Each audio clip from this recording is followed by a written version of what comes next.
route early. That's fundamental football.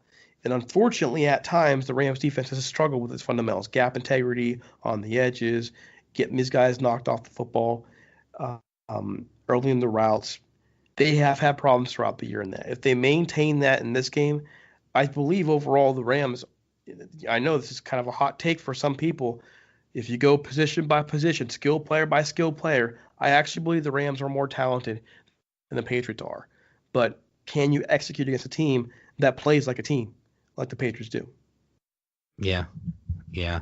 And on to the Rams offense.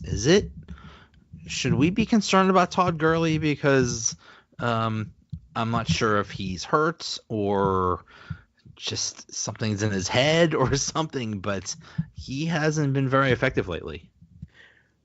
Well, he was effective in the Dallas game, and what I think happened with the Saints game is that he made a couple of mental mistakes early.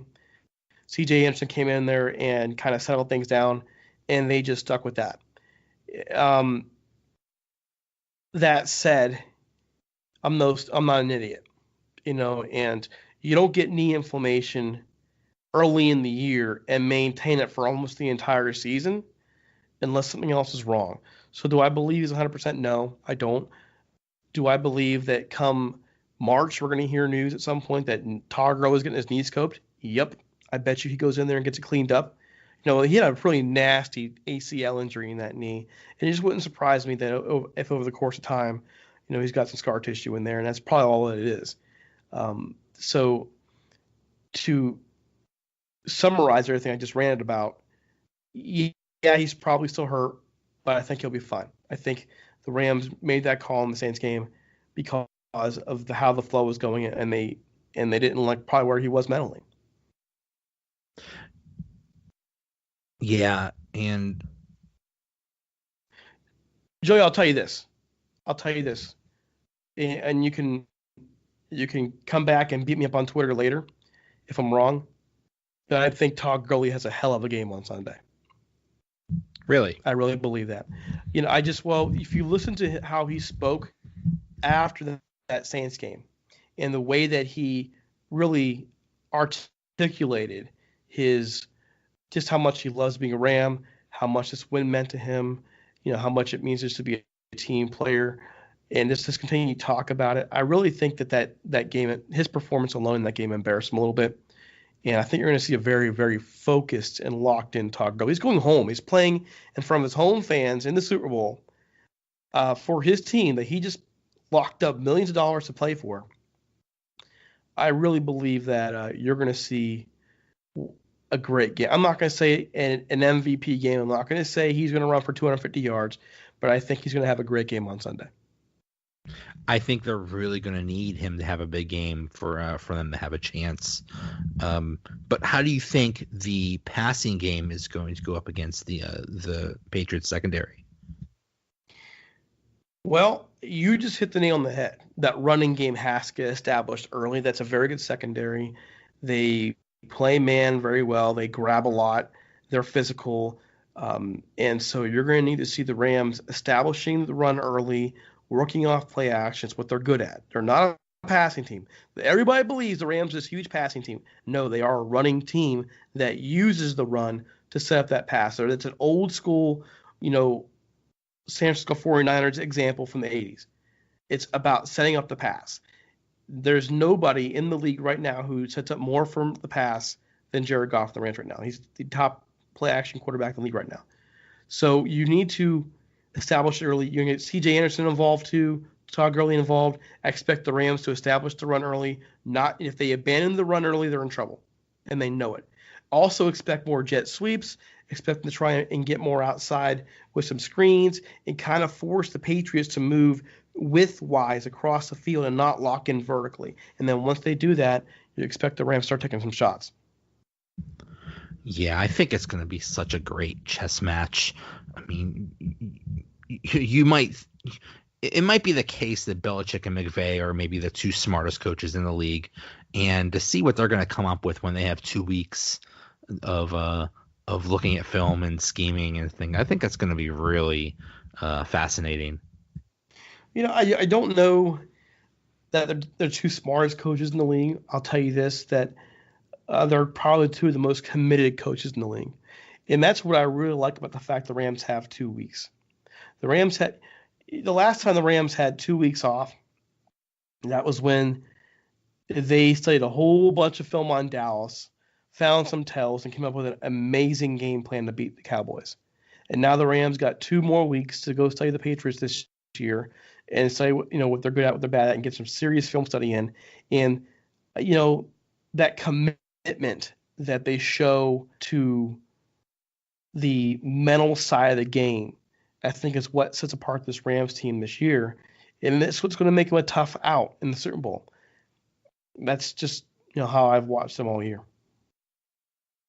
Yeah, it's that commitment to detail. Yeah, I remember reading about that Cowboys game, and yeah, you're right. There were tells. They just found things that the tendencies that the Cowboys did, and they just exploited it like crazy. Yeah, so that's going to be fascinating. So, what do you think as far as a prediction for this game? I've got this game Rams 28, Patriots 24. I think they win this game. I'm hesitant to say that because of the freaking Patriots. I look at the talent on paper, the execution, what they're doing, the individual matchups, and I really like the Rams' chances here. I really do. If you would have asked me this at the beginning of the season, I probably would have given you the same prediction. But there was a time there come December, man, where I was thinking, oh boy, this team is overrated. They're over this. And then, once they got back to who they are, you really realize how good they are. This is a good football team. You can go back to that Saints game and you can realize that once they got past that storm, that home team storm of the Saints game, they dominated that football game. The Saints had almost 200 yards total offense in that first quarter. The Rams had 14 at some point, and it winds up being 378-290. The Rams holding that Saints offense to 290 total yards and shut down Michael Thomas. And that's a good football team with a lot of mental toughness. And I think that for them, it looks really good. They might be that's a really good thing for the Rams to have against a team like the Patriots. It's funny. So far, everybody I've talked to has given that exact same score, 28-24. I think it's going to be that close. I think it might come down to one team scoring a field goal when they should have had a touchdown, and it might be that close. And that's the one fear I have. The Rams are just okay in the red zone. They I think last I had checked the end of the year, they're around 18th. I mean, that's not horrible, but it's not good. And the Patriots do toughen up inside that red zone. So the Rams, I think we'll know early. If the Rams are selling for field goals, they're in trouble. If they can get in the end zone, I think they're going to be fine. And another note too is that the Patriots have never been blown out in the Super Bowl, and they've never blown anybody out in the Super Bowl. They've always played close games. It's never this dominant Super Bowl. So I think it's going to come through again. You have two very good football teams, two deserving football teams, and two fundamentally sound football teams that are going to go in there and play a heck of a football game. Yeah, it's going to be fascinating. It's going to be, it's probably going to be extremely close, like you said, and the about 99% of the country has become Rams fans these past couple weeks. So, except for those guys down there in New Orleans. Exactly. I saw that meme. It's like a map of fans, and it was all the only Patriots fans were all of New England and New Orleans, and that's it. Well, they probably should have a little blotch down there in St. Louis too. A lot of St. Louis folks are unhappy with it too, but I guess it's to be expected. I think I heard that Anheuser-Busch is going to give beer or something if the Rams win or something like that, and people are like, wait a minute, a St. Louis company is helping the team that left the city? What the heck? Well, I mean, that's a much deeper story than what people understand. It's not just the Stan Kroenke's been demonized quite a bit out there, but it's a much deeper story than that. It's in a lot of ways, the city of St. Louis itself, not the people, the city have a lot to blame for it as well. And I think many of the people who especially are very attuned to the story understand that. And I'll leave that at that. Okay.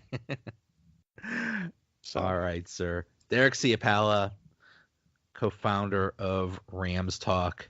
Thank you so much. And most of the country is rooting for the Rams. Well, yeah, it'll be really nice to go into my classroom on Monday, dressed up in my Rams teacher outfit, and go win a Super Bowl champion. It'd be nice. I hope that's what happens. There I you really go. do. It'd be nice. All right. Good luck. Hey, I'll see you. All right. Take care now. Thanks for listening. We'll be back tomorrow and pretty much all week with episodes about the Super Bowl and everything going on. Thanks again to Tom Murphy and Derek Ciapala. Another episode is in the bag.